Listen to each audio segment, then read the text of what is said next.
Geceleri uzun süreli diş sıkma, diş gıcırdatma, dişlerim aşırı sıkmaktan dolayı dişlerin çürümesi gibi şikayetlerimiz varsa bunun mutlaka temporomandibular eklemimizle ilgili olduğunu bilelim. Temporomandibular eklemimiz dediğimiz zaman temporomandibular kasımız, ondan sonra diğer çiğneme kaslarımızın da işin içinde olduğunu bilelim.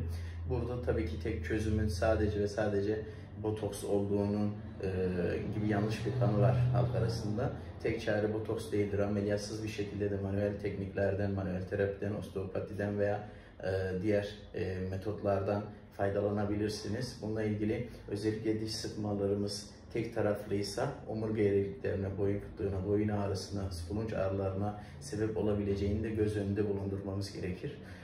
Mutlaka profesyonel bir destekle temporomandibular eklemi, çene eklemimizden kaynaklıysa, boyundan kaynaklıysa veya duruşla ilgili bir şikayetten kaynaklıysa diş sıkmamızın altında yatan sebebin ortadan kaldırılması ve gereken müdahalelerin yapılması gerekir.